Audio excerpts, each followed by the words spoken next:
안녕하세요. 도리부동산입니다. 오늘은 전세나 월세를 살고 있는데 갑자기 임대인이 변경되는 경우가 있습니다. 이런 경우 우리는 어떻게 대처를 해야 할지에 대해서 정리해 보겠습니다. 현재 여러분들이 전세나 월세를 거주하고 있다면 집주인에게 다음과 같은 전화를 받을 수 있습니다. 집주인으로부터 전화를 받았을 때 집주인이 변경될 예정이다 라는 전화를 받게 되거나 앞으로 이런 전화를 받게 되는 일이 생길 수가 있어요. 전세나 월세로 거주 중인데 갑자기 새로운 집주인으로 변경될 예정이라는 연락을 받았을 때 세입자는 어떻게 대처를 해야 할까요? 세입자는 아무것도 할 수 없을까요? 아닙니다. 세입자도 새로운 집주인을 거부할 수 있는 권리가 있어요. 이것은 임차권 승계 거부라고 하는데 내가 집주인이 바뀌는 시점에 새로운 집주인과의 계약이 이어지는 것을 거부하고 보증금을 반환받아서 이사를 할 수 있습니다. 임차권 승계 거부의 실행 방법은 이전 집주인에게 승계를 거부하겠다고 통보를 해서 보증금을 반환받으실 수 있습니다.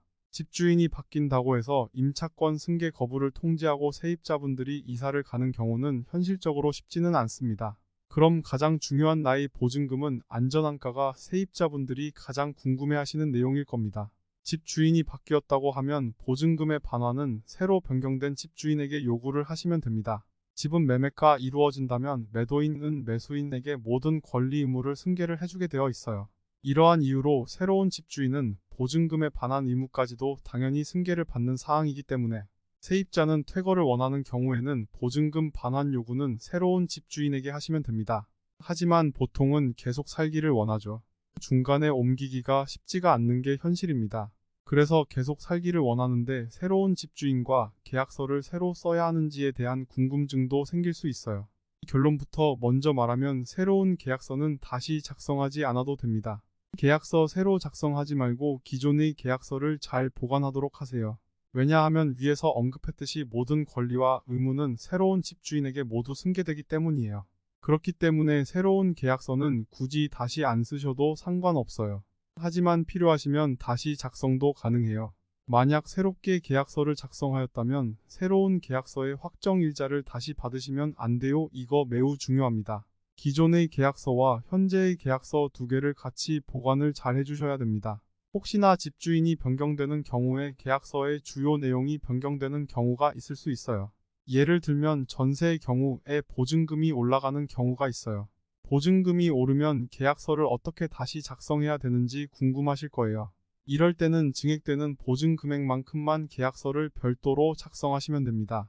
예를 들어보면 3억짜리 전세 계약이었는데 8천만 원을 증액하기로 합의를 했다고 치면 3억 8천만 원의 계약서를 다시 작성하는 것이 아닌 8천만 원의 증액된 금액에 대한 계약서만 별도로 작성해 주셔야 되고요.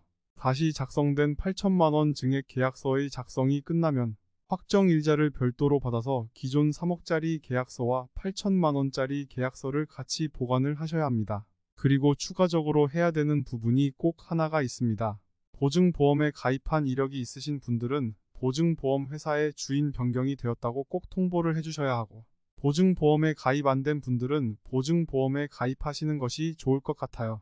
그리고 내가 전세자금 대출이나 보증금 대출을 이용하고 있다면 해당 대출을 받은 은행에게도 집주인의 변경 사실을 똑같이 통보해 주는 것이 중요합니다. 그리고 가장 중요한 절대로 해서는 안 되는 행동이에요.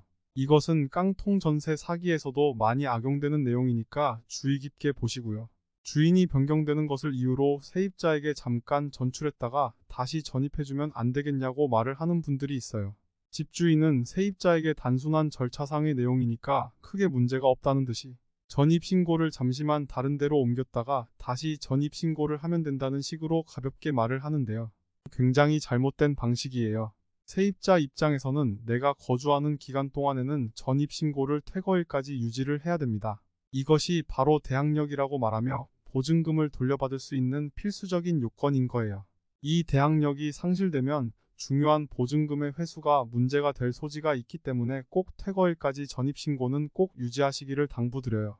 이렇게 집주인이 변경되었을 때 당황하지 마시고 내가 할 수 있는 권리와 반드시 해야 하는 것 그리고 절대로 해서는 안 되는 것을 설명했으니 잘 숙지하셨다가 혹시나 내가 집주인에 바뀐다는 연락을 받게 되더라도 말씀드린 부분들을 잘 챙기셔서 안전하게 임대차 계약을 유지하시기를 바랄게요.